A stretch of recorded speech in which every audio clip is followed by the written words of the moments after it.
Hello കൂട്ടുകാരെ, ഈ കാഴ്ചയൊന്ന് കണ്ട് നമ്മൾ യാത്ര ചെയ്യുന്ന ബോട്ടിൻ്റെ സൈഡിൽ വന്നൊരു കൊറ്റിയിരുന്നു. ഒന്നേ ഉള്ളെന്ന് കരുതി ഒരു ഫോട്ടോയൊക്കെ എടുത്തു വന്നപ്പോൾ അത് 3, 4 5, 6 10, 20 നമ്മൾ യാത്ര ചെയ്യുന്ന ബോട്ടിൻ്റെ മുകളിൽ നിന്ന് താഴേക്ക് ഇറങ്ങി നമ്മളോടൊപ്പം ഒരുമിച്ച് യാത്ര ചെയ്യുന്ന ഒരു മനോഹരമായ ഒരു കാഴ്ചയാണ് ഇവിടെ കാണുന്നത്.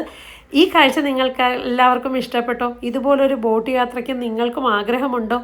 ഇത് കൂടാതെ നല്ല മുട്ടോളം വെള്ളമുള്ള എന്നാൽ സേഫായ ഈ കണ്ടൽക്കാടുകളൊക്കെ നിറഞ്ഞ അതിലൂടെയൊക്കെ പിടിച്ചുകൊണ്ട് നമ്മൾക്ക് നമ്മുടെ കൂട്ടുകാരും വീട്ടുകാരുമൊക്കെ ഒത്തും മനോഹരമായ ഒരു ദിവസം ചെലവിടണമോ എങ്കിൽ സേഫായ സ്ഥലം ഇത് തന്നെ. ഇപ്പം ഏകദേശം എല്ലാവർക്കും പിടിയിട്ടിട്ടുണ്ടല്ലേ സ്ഥലം ഏതാണെന്ന്.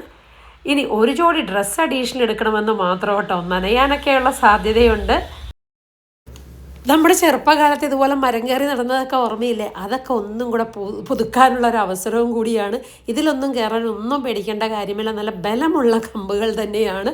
അങ്ങനെയൊക്കെ കൂടി മറിഞ്ഞൊരു ദിവസവും പിന്നെ ചെറുവള്ളങ്ങളിൽ ഇതുപോലെ വെള്ളത്തിൽ കയ്യും കാലും ഇട്ടൊക്കെ അടിച്ച് തോടി തുഴഞ്ഞ് പാട്ട് പാടി ഒരു ദിവസം ഫുൾ സന്തോഷമായി ചെലവഴിക്കണമോ? പിന്നെ ഇനി ഒന്നും നോക്കാനില്ല, എല്ലാവരും പോരെ. എവിടേക്കാണ്? അയ്യോ, ഒരു കാര്യവും കൂടെ പറഞ്ഞില്ല. ഈ കണ്ടൽക്കാടുകളുടെ ഇടയിലേക്ക് നമുക്കിതുപോലെ തോണിയിൽ അകത്തേക്ക് കയറി ചെന്ന് അവിടെ ഇരുന്നുകൊണ്ട് തന്നെ വീഡിയോയൊക്കെ എടുത്തു തരികയും ചെയ്യും അവർ നല്ല ഭംഗിയായി. അപ്പോൾ നമുക്ക് പോകാവുന്ന സ്ഥലം കൊല്ലത്തുള്ള മൺട്രോത്തുരുത്തിലേക്കാണ്. യാത്ര പുറപ്പെടുന്നതാകട്ടെ ഞങ്ങൾ തൃപ്പൂണിത്തുറയിൽ നിന്നാണ്. തൃപ്പൂണിത്തുറ എറണാകുളം ഭാഗത്ത് നിന്നുള്ളവർക്കാകട്ടെ ഈ മൺട്രോത്തുരുത്തിലേക്ക് പോകാൻ വളരെ കുറഞ്ഞ ചിലവിൽ യാത്ര ചെയ്യാൻ. കാരണം കാലത്തെ 6:05 എറണാകുളത്ത് നിന്നും എറണാകുളം കൊല്ലം മെമു ഉണ്ട്. ഇതിന് മൺട്രോത്തുരുത്തിൽ സ്റ്റോപ്പുമുണ്ട്. ആകെ 30 രൂപയുണ്ടെങ്കിൽ നമുക്ക് തൃപ്പൂണിത്തുറയിൽ നിന്നും മൺട്രോത്തുരുത്തിലേക്ക് ട്രെയിനിൽ പോകാം. അവിടെ നിന്നും ഒരു 50 രൂപ ഓട്ടോയ്ക്ക് ഞങ്ങൾ 3 പേര് കൊടുത്താണ് ഞങ്ങൾ നേരത്തെ ബുക്ക് ചെയ്ത് വെച്ചിരുന്ന മൺട്രോ പാരഡൈസ് ലേക്ക് റിസോർട്ടിലേക്ക് എത്തിയത്.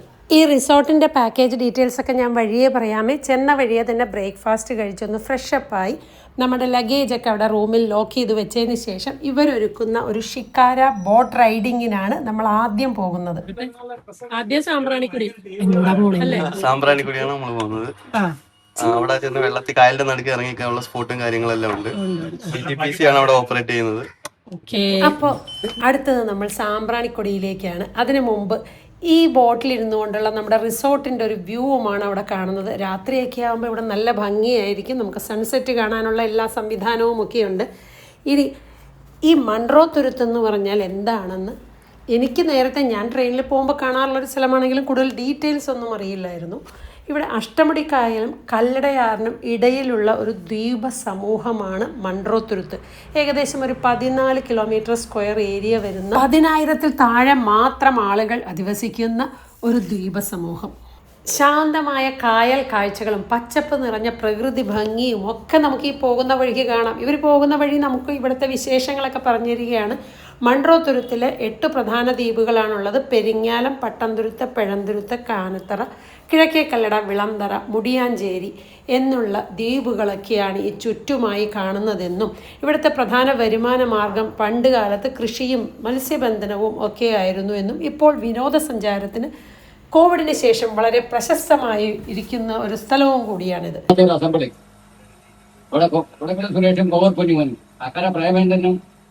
ഇല്ലു കൃഷ്ണായി ഓയില കാണുന്ന അത് കണ്ടോ? ചക്കോ പാർക്കാണ് കാണുന്നത്. കുണ്ട്ര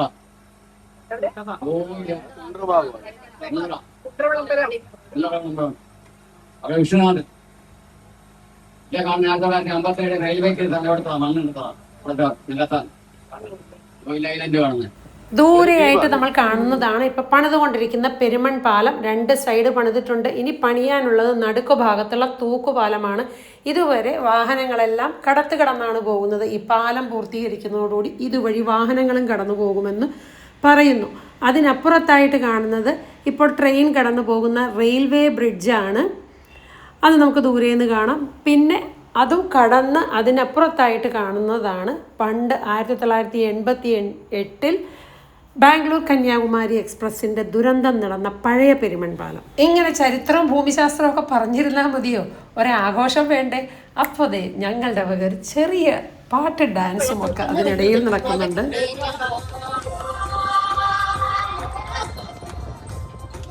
മറ്റ് ഹൗസ് ബോട്ടുകളും ദേ സാമ്പ്രാണിക്കൊടിയിലേക്ക് പോകുന്നുണ്ട്. ഈ കുരീപ്പുഴ മണലിൽ ഭാഗത്തു നിന്നും ഒക്കെ ബോട്ട് സർവീസ് അങ്ങോട്ടേക്കുണ്ട്. ദൂരെയായിട്ട് നമ്മൾ കാണുന്നത് ക്ലബ് മഹീന്ദ്രയുടെ വക ഹട്ട് പോലെയുള്ള റിസോർട്ടുകളുമുണ്ട്. അതിൻ്റെ പുറകിലായിട്ട് പ്രധാന ഹോട്ടലും ഒക്കെ ഉണ്ട്.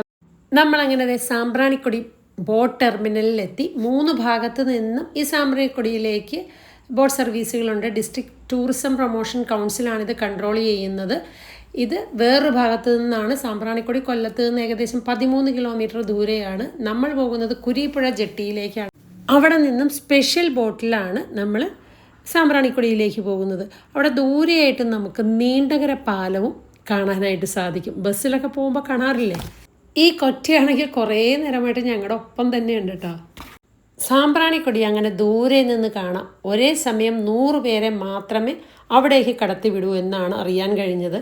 ഇവിടെ ഞങ്ങൾ ബോട്ട് അവിടെ അടുപ്പിച്ചതിന് ശേഷം വെള്ളത്തിലേക്ക് ഇറങ്ങാൻ ചെറിയൊരു പേടിയൊക്കെ ഉണ്ടായിരുന്നു. അതുകൊണ്ട് എല്ലാവരും കൈ പിടിച്ചൊക്കെ ആദ്യം ഇറങ്ങിയെങ്കിലും പിന്നെ സുരക്ഷിതമാണെന്ന് കണ്ടപ്പോൾ വളരെ ആസ്വദിച്ച് ഞങ്ങൾ അതിൽ കൂടെയൊക്കെ നടന്നു. പിന്നെ ഐ ലവ് സാമ്പ്രാണിക്കൊടി എന്നുള്ളത് അവിടെ എഴുതി വെച്ചിട്ടുണ്ട്.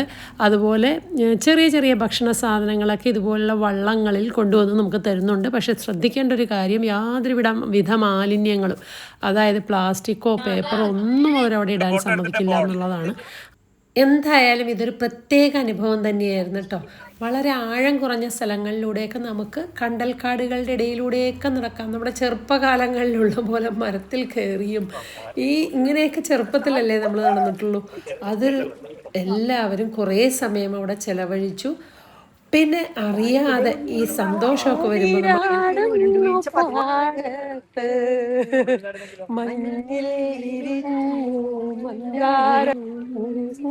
അങ്ങനെ പാട്ടൊക്കെ പാടി പിന്നെ എല്ലാവരും കൂടെ ചേർന്ന് കുറേ ഫോട്ടോയും വീഡിയോ എടുക്കാതെ യാതൊരു നിവൃത്തിയില്ലല്ലോ.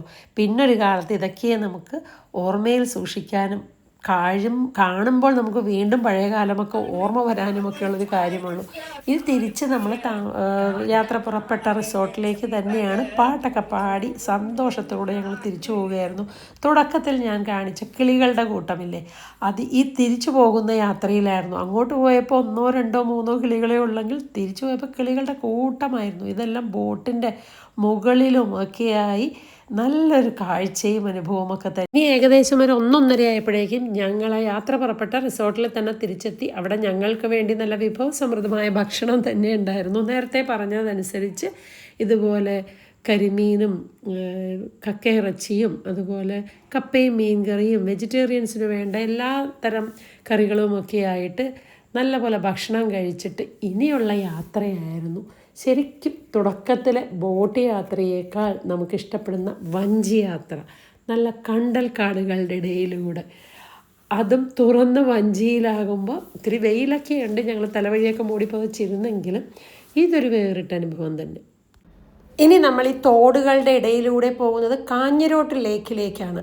ഇവിടെയുള്ള പ്രത്യേകത എന്ന് പറയുന്നത് പ്രകൃതിയോട് ഇണങ്ങിയുള്ളൊരു യാത്രയുമാണ്. പിന്നെ നമുക്ക് ഈ കണ്ടൽക്കാടുകളുടെ ഇടയിലേക്കൊക്കെ വഞ്ചി അതിനുള്ളിലേക്ക് കയറ്റി നമുക്ക് വേണമെങ്കിൽ അതിൻ്റെ ചില്ലകളിലൊക്കെ കയറാം. ഇല്ലെങ്കിൽ ബോട്ടിൽ നിന്ന് തന്നെ ഇരുന്നു കൊണ്ട് അവിടെ നിർത്തിക്കൊണ്ട് നമുക്ക് വീഡിയോയും ഫോട്ടോയും ഒക്കെ എടുക്കാനുള്ള, അതൊക്കെ എനിക്ക് ആദ്യത്തെ അനുഭവം തന്നെയാണ്. അതുകൊണ്ട് ഞങ്ങളെല്ലാവരും വളരെയധികം ആസ്വദിച്ചു.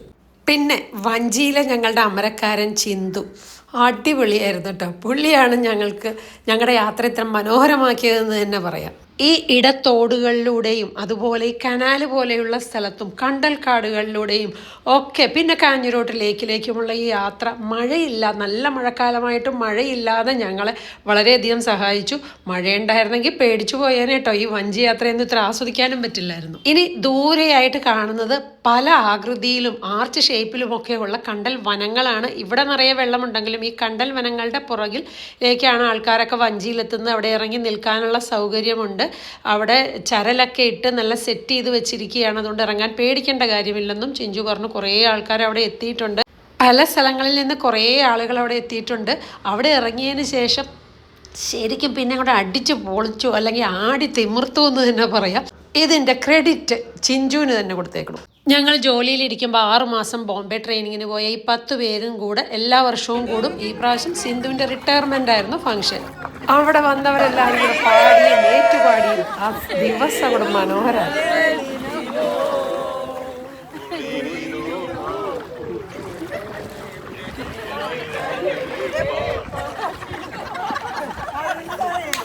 അങ്ങനെ ചിന്തുവിൻ്റെ കോറിയോഗ്രാഫിയിൽ ഞങ്ങൾ പലതരം ഫോട്ടോയും വീഡിയോയും ഒക്കെ എടുത്ത് ഐഡിയ ഒക്കെ പുള്ളിയുടെയാണ്. ഞങ്ങൾക്ക് കുറച്ചൊക്കെ അറിയുള്ളൂ. ഇങ്ങനെയുള്ള പിള്ളേർ കൂടെ ഉണ്ടെങ്കിലേ നമുക്കിതൊക്കെ കൃത്യമായിട്ട് ചെയ്യാനും ഒക്കെ സാധിക്കും.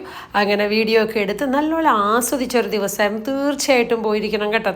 അത്ര അടുത്താണ്, ചിലവ് വളരെ കുറവാണ്. ഞാൻ പറഞ്ഞില്ലേ 50, 30, 80 രൂപയ്ക്ക് ഞങ്ങൾ ഇവിടെ വരെ എത്തി. പിന്നെ ഈ ഹോട്ടലിലാണെങ്കിൽ ഇപ്പോൾ അത് ഇവിടെ ഭക്ഷണമൊക്കെ കഴിക്കുന്ന സ്ഥലമാണ്.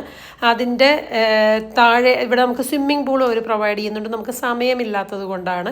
പിന്നെ കാലത്തെ ബ്രേക്ക്ഫാസ്റ്റ്, ഒരു വെൽക്കം ഡ്രിങ്ക് തുടക്കത്തിൽ, പിന്നെ ഉച്ചയ്ക്ക് ഇതുപോലെ വിഭവസമൃദ്ധമായ ഊണ്, തിരിച്ചു വരുമ്പോൾ നമുക്ക് ചായയും പഴംപൊരിയും ഒക്കെ തരും.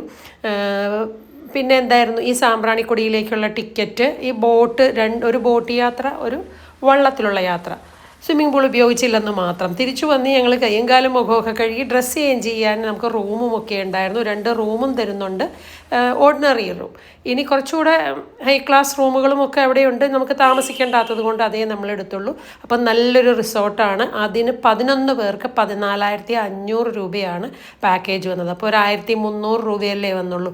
തിരിച്ചും അതുപോലെ തന്നെ ഞങ്ങൾ ഒരു 5:30 ആയപ്പോൾ അവിടെ നിന്നൊരു കോട്ടയം എക്സ്പ്രസ്സിൽ കയറി കായംകുളത്തിറങ്ങി അവിടെ നിന്ന് മൈസൂരു എക്സ്പ്രസ്സിന് എറണാകുളത്തെത്തി. തിരിച്ച് ഒരു മെട്രോയിൽ കയറി തൃപ്പൂണിത്തുറ വരികയും ചെയ്തു. തിരുവനന്തപുരത്ത് നിന്നുള്ളവർക്കും ഒക്കെ കാലത്തെ പരശുവിനൊക്കെ വന്ന് കൊല്ലത്തുനിന്ന് പാസഞ്ചറുണ്ട്. അപ്പോൾ ഇവിടേക്ക് എത്താൻ വളരെ എളുപ്പമാണ്. ഒരു 1,500 രൂപയൊക്കെ ധാരാളമുണ്ടെങ്കിൽ നമുക്ക് അടിച്ച് പൊളിക്കാൻ പറ്റും. ഒരു ദിവസം സന്തോഷമായിട്ട് യൂട്ടിലൈസ് ചെയ്യാൻ പറ്റും. ഇത് മറ്റുള്ളവർക്ക് ഷെയർ ചെയ്താൽ അത് ഉപകാരപ്പെടുമെന്ന് തോന്നിയത് കൊണ്ടാണ് ഞാൻ ഈ വീഡിയോ ഇടുന്നത്. ഇനിയും ഇതുപോലുള്ള വീഡിയോകളുമായി വരുന്നതാണ്. ബൈ. ഇഷ്ടപ്പെട്ടാൽ ചാനൽ സബ്സ്ക്രൈബ് ചെയ്യാൻ മറക്കല്ലേ.